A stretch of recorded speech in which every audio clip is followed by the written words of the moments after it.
Welcome to Identity Center Live. I'm Jeff, and that's Jim. Hey, Jim. Hey Jeff, how are you?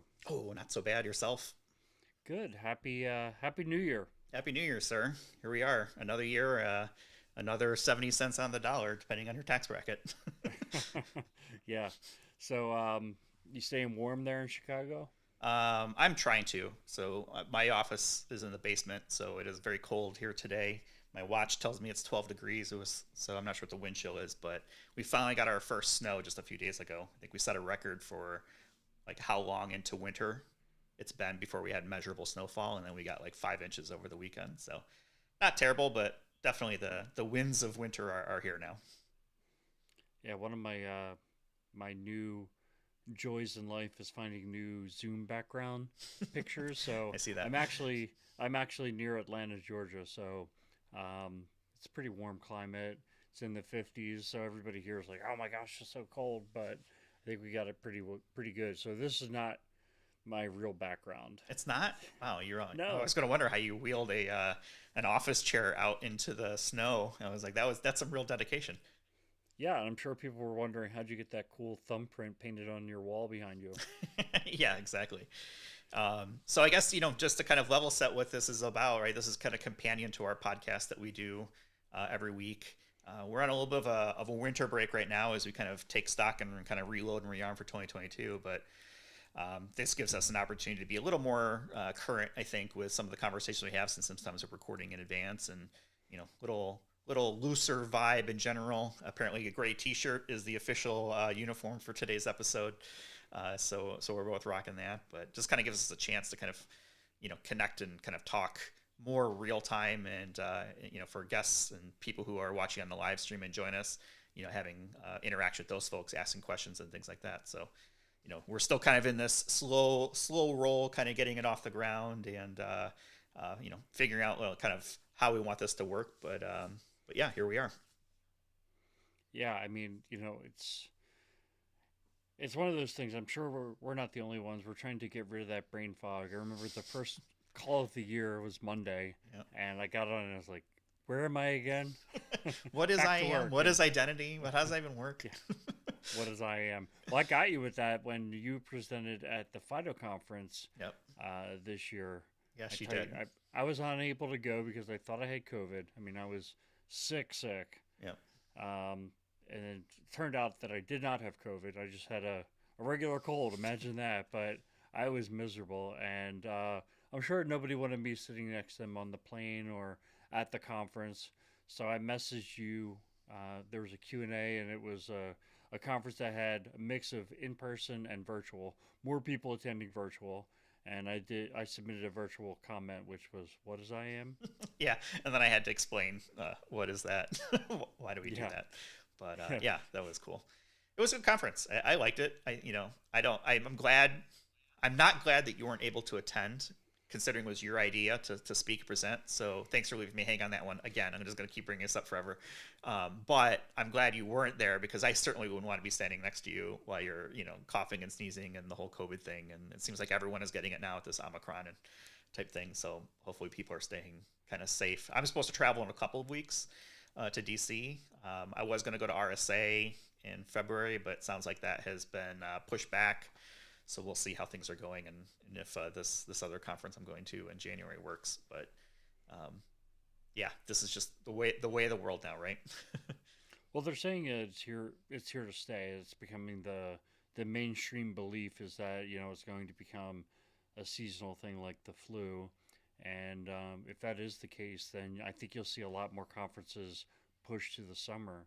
Um, Summer's not ideal because everybody's got whatever vacation schedule they have, Yep. but it's certainly better than. I think two things happen in the winter. One is you get all the people getting sick, and then number two is that you get all kinds of potential weather delays. So in the summer, yeah, you can have weather delays due to thunderstorms and things like that, but at least you don't have blizzards usually in North America in June. Right. Well, that's why you pick this is the pro tip for all the conferences: pick a nice spot to go to, right? No offense, but Right. nobody wants to go to a conference in Chicago in the winter. Pick the summer, right? Or if you're going to go to San Diego or San Francisco, those are generally good year round. But the other thing too is if you have a conference at the end of the year, from a budgeting perspective, there might not be any money left over. Or it might be, hey, we need to spend this money or we're going to lose it. Let's just send people to conferences and things like that. So you're kind of always balancing budget cycles with weather and, anything else that comes along with it. That's right. That's right. Absolutely. But we did find a few good things to read about in the last couple of days. And one of the topics, I'm sure you're going to bring the article up, was around uh, cyber education or cultivating a culture of cybersecurity awareness. So we know October is Cybersecurity Awareness Month. We did a webinar on how to have a good IAM program during the Cybersecurity Awareness Month. And I'm not sure if we ever published that to the audio podcast, but I'm sure we're going to at some point. I think I have it in arrears, waiting for when we need some filler because we're too busy to get something live recorded. But now we do. Yeah. Now we're doing a live stream, so who knows? Yeah, so who knows? But it's also available on our company's website. But yeah, so I one of the big takeaways, I'm sure you can get into whatever takeaways you had, but one of my favorite points in there was that they said the right number of cybersecurity awareness events to hold throughout the year is 11. And what I would recommend to everybody is click that link, because actually I think the article in that link is just as good as this main article. Should I click it? I didn't do this. Yeah, go ahead. We didn't test this out, so we'll see how it works, right? Yeah, right. I think it's like you're not trying to scam me or get me with a crypto mile wire. Well, it got into some really good statistics about phishing. There were just some really good statistics overall, but one of the statistics was about how many emails are sent per day, and I think it was like 306.4 billion emails were sent and received each day in 2020. Like, that is like such a mind-boggling number. The thing is, it's like our company's very big on cybersecurity awareness and phishing awareness in particular, and I find that I'm like super paranoid now and very suspicious of any email, and even some emails that come through that are legitimate from the company, like from PayPal or from my bank. I'm so suspicious of them that I won't even click on the links. I'll go to the website and try to find what their what it was that they were talking about from that. Oh yeah, so this site does have a lot of annoying pop-up stuff, but yeah, overall though, I thought this was a really good article, and they did give a lot of additional statistics. And so I'm kind of a stats junkie when it comes to IAM, because we do a lot of strategy presentations, and sometimes when you hear some of these statistics, it's like like overwhelming. It's like the shock factor, especially if you can do anything that is specific to a specific industry. Yeah. Well, I think you have to strike that balance. I think the FUD conversation has passed us by at this point. I think everyone knows sort of the dangers and become kind of desensitized to it over time. And now the conversation I see more often happening at the C-suite level is, okay, we know this is an issue. How do we actually fix it, and what's the pragmatic solution? Because every vendor is going to go out and want to sell you their suite of tools, right, that will fix all your problems, but it's just not realistic for the organization to deploy all those in a time frame, or to afford it, or whatever it may be, right? Even staff it to kind of keep things going. So the question now becomes, in my mind, is what's good enough? And I think we're still seeing this human factor be the predominant failure point when it comes to security. People clicking on links, downloading malware and infecting one computer, and then all of a sudden it's on the network, things like that. So I think this reinforcement of security helps. And you mentioned kind of stuff that we do right around phishing campaigns and things like that. What you don't want to do is get into this complacent mode. And I think that goes back to this kind of original article of around creating that culture, right, of cybersecurity awareness. Is be aware of it. It's not going to go away. It's just going to keep getting more and more, in your face. And hopefully things like email filters and things like that will help it in the future. But it's like COVID. It's a way of life, man. It's just the way it is now. But you brought up a really good point there with the what is good enough. I don't think that's a black and white answer. Hmm. I think everybody has to kind of come up with that answer for themselves, or every organization. I think our role as IAM practitioners is to present the information to people who can make those decisions. And, there's many stakeholders that are involved with making those decisions. Ultimately, usually the buck stops at the CISO's desk. But I think that's the ultimate question, is like, what is good enough? Hmm. Um, because I think even if you had an unlimited budget, there's no way to eliminate the risk that you could have a ransomware event, for example, or that you could end up hacked. Um, I also think, that the answer to that question is going to vary by industry. Um, my experience with working with organizations, we always say we're an advisory, right? People don't call when everything's going swimmingly. Sometimes, but we do get organizations that are at different levels of the maturity curve, right? There are Yep. some organizations that, you know, even they may think they're behind, and relative to other organizations that we see, they're way ahead of the curve. Um, but I think that, we see a lot that are behind the curve and they need to invest. But then the question is like, well, how far do I go into the investment? Some of them, it's like, for the next 3 years, you're going to be playing catch up. Hmm. Yeah. Because I think right now, I think it comes down to what is good enough. Well, you definitely, from an IAM perspective, you have to know who has access to what. You have to know that who is authenticating, is who they say they are, Hmm. and that the device they're authenticating from is, I know it kind of varies from enterprise, right, where you do have more control over the device, versus a customer IAM situation where you probably have no control over the device. But you really have to be on the right level of assurance that the person is who they say they are, who they're authenticating themselves as the right person. Yeah. Who has access to what, right? It's the who part, and then the what comes after it. But um, yeah, good points. I don't have anything else But to add to I that. think another thing is like, yeah, the who has access to what.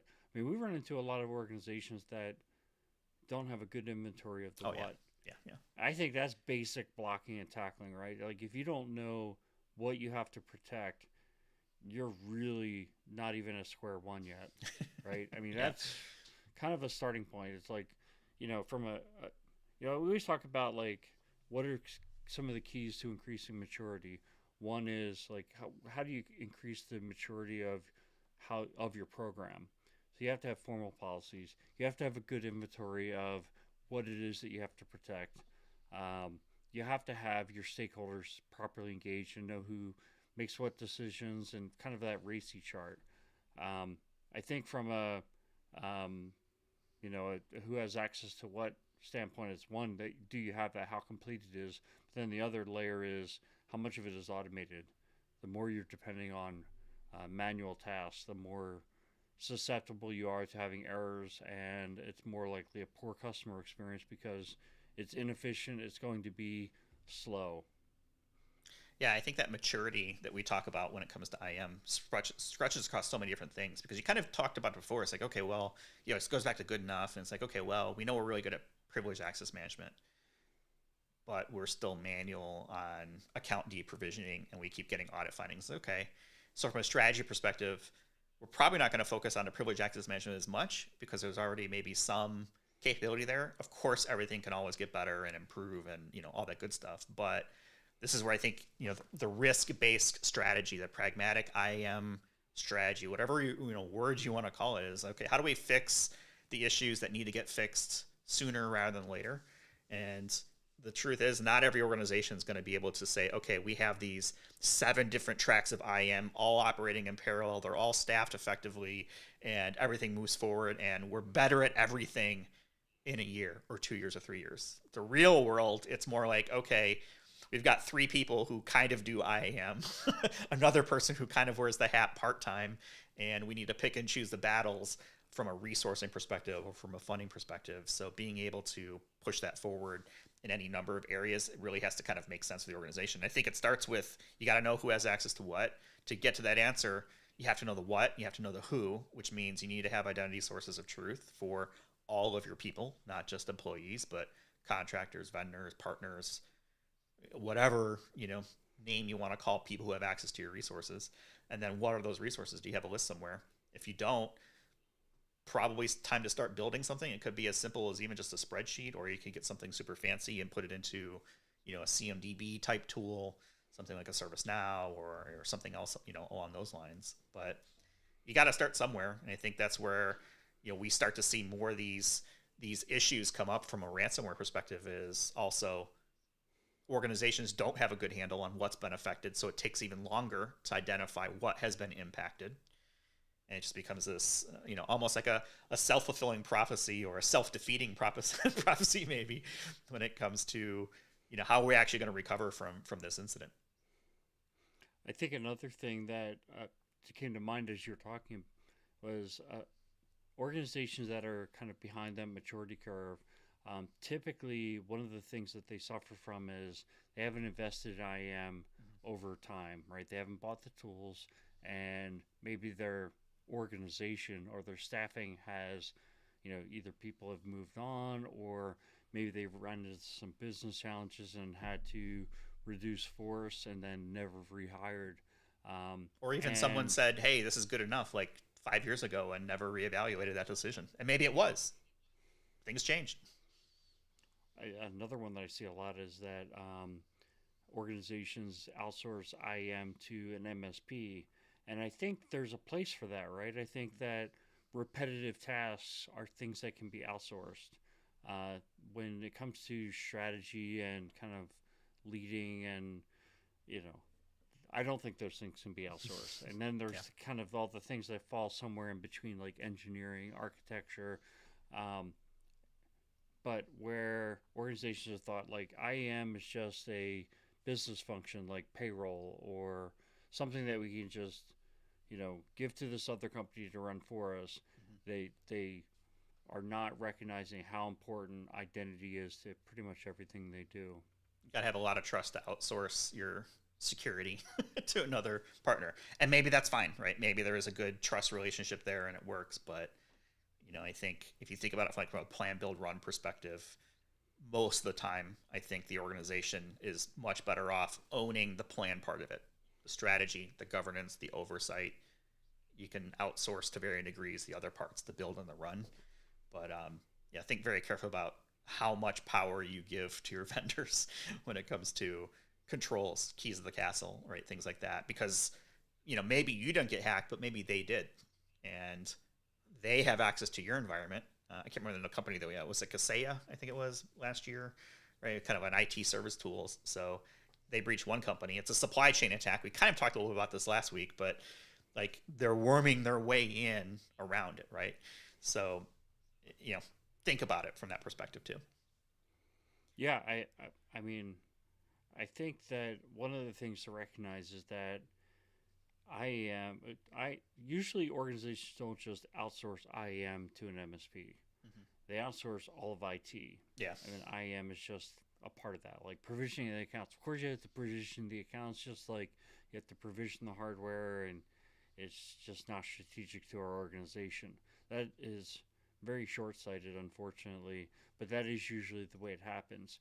I think for the folks that are kind of left behind to, maintain whatever skeleton staff remains within the IAM group and working with the MSP, one of the things to really watch out for is vendor lock-in. Yep. Because you might find yourself in a position 2-3 years down the road where you're wanting to either switch MSPs or re-insource some of the IAM function, and now all of a sudden you realize, well, we've been using this MSP vendor's ServiceNow system, and we don't own any ServiceNow licenses. Right, yeah.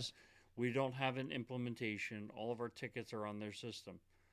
How are you going to get that history? Even if you did pull the bandage off, it's like, okay, so what happened to the historical data that wasn't being collected on your systems? Do you have an exit or a migration path for all that historical data?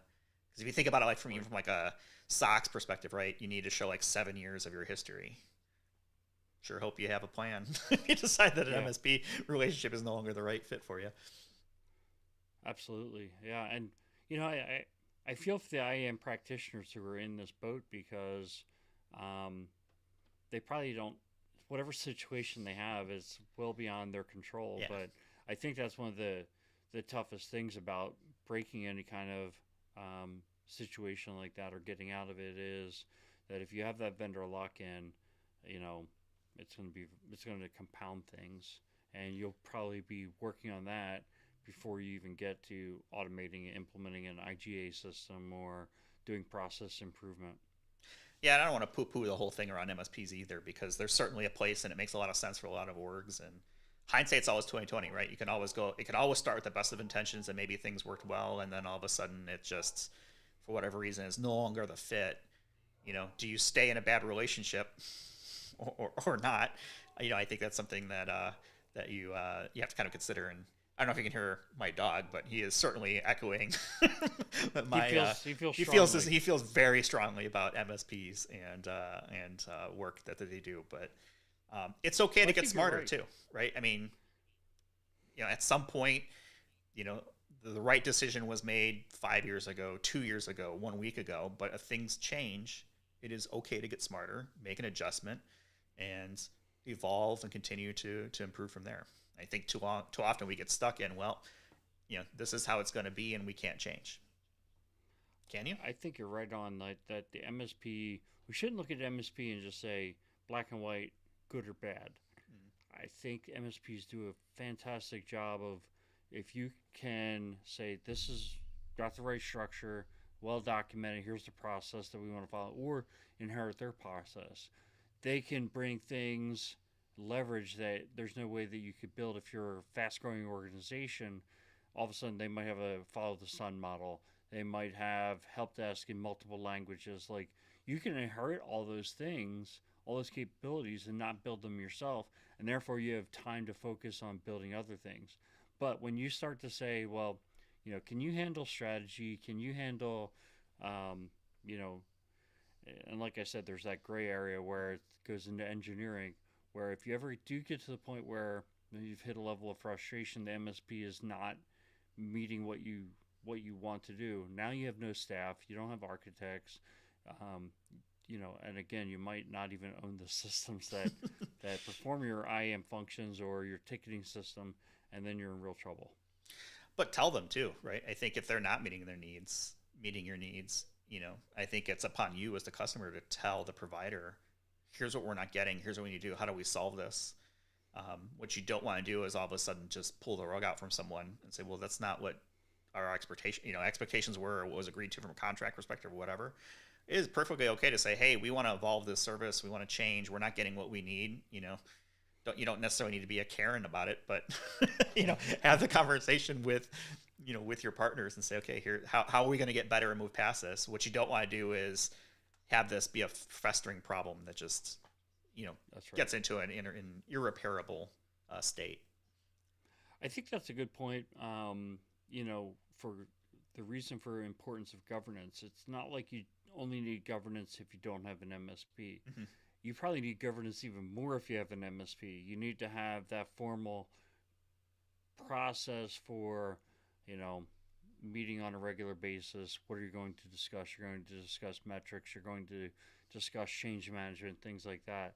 And that you have all that structure, and that you have a steering committee, and that they play a role in that steering committee. Maybe they're not a voting member, however you want to structure it, but um, yeah, if you don't care and feed that relationship and have good communication, um, don't expect it to work. Yeah, exactly. Um, all right. What else? Anything else we want to bring up? We've been going I for know about we're 25 we're minutes, so we're going 25 minutes. yeah. Yeah, we had a link about statistics for ransomware. I'm going to pull that up I real mean, quick. we could bring that up. I mean, I think this would be a good one for us to share. Some of these graphics are really cool. That since 2016, some of the statistics go back to 2016.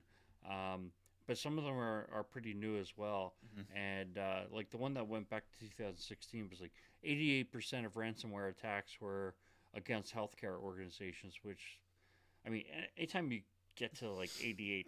That's just mind blowing. Right. But Expect it. It's not then like an if, if it happens, it's like when it happens. right, right. Well, I mean, it kind of felt like last year was the year of ransomware. But when I see that healthcare one, I think of a couple things. One, I think of they're probably seen by hackers as easy targets.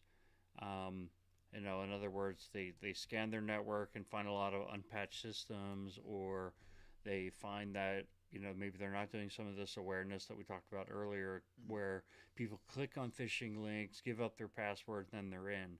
So the other thing, though, quite unfortunately, is organizations or industries that are known for paying the ransom are going to be seen as easier targets, right? So if you look in the same document as some of the statistics for government, um, they're not as like impactful. Governments generally don't pay ransom, Mm-hmm. and so like if you're a threat actor, we'll call it, if you're trying to run a ransomware campaign, you go into some government agency and like you take over their systems and then they don't pay your ransom. You just spend a whole bunch of time. You might inflict a lot of damage, but your goal wasn't to inflict damage. Your goal was to steal money. Right. And so I think that has ransomware actors shying away from government more than healthcare, some other industries that are known to pay. The other one that where I saw like a lower amount was finance and banking, and that said to me like, okay, finance and insurance. Um, it's not that they won't pay because they certainly will pay, Mm-hmm. but especially like in the banking space, I think the regulations have been so strong is that they're probably more hardened than the typical industry. I don't think insurance is the same thing. I think banking is, but I think insurance tends to, be a laggard, Yeah. especially compared to banking. They're not as they don't have as strong of an oversight from a regulatory perspective. Um, but if you're the hacker, you want easy, rich, and willing to pay. Yeah. That's if you're going to put money into a vending machine, you better get that Snickers bar out, right? That's the expectation. What you don't want to do is put money in a vending machine and hope that something comes out. So That's right. it's the same concept. So that's my terrible analogy for this. Now you got me wanting a Snickers bar, though. Yeah. All right. Well, this is from Varonis. What I like about this is it doesn't seem like they're trying to sell you anything, which is great when you have information like this. So we'll have links to this and as well as the other article around the cybersecurity awareness I'll put them in the YouTube description, when we're done here. But it's a pretty good, list. There's 81 of these. So I'm sure there's something in here that someone will find that they can use internally. I'm sure we will, right? To kind of stress the point of here's why we should be making an investment in X, whether it's people, process, technology, whatever it might be, to kind of drive through, some of these conversations and make sure at the end of the day that people end up where they need to be from a maturity standpoint. So, like I said, those links will be in our YouTube comments or description below. Yeah. All right, I think that's a pretty good spot. We went a little bit longer today. I know we were trying initially to kind of keep these about 15 minutes, but you and I talk so much, and there's so much to cover sometimes that we can kind of go on forever. So we'll probably wrap it up here. But if you found this helpful, please like, subscribe, click that notify button. All the shameless YouTube plugs that we can get in there. Share it with a friend. This is still something we're still kind of evolving and growing into, but we'd love to interact. And people who are watching live can certainly post comments and questions, and we'll try to address those in as near real time as we can as we kind of continue to grow this out. But with that, I think we'll go ahead and call it for this week, and we'll sign off for now. Jim, take it easy. Thanks, and we'll talk to everyone later. Stay warm, y'all. Stay warm.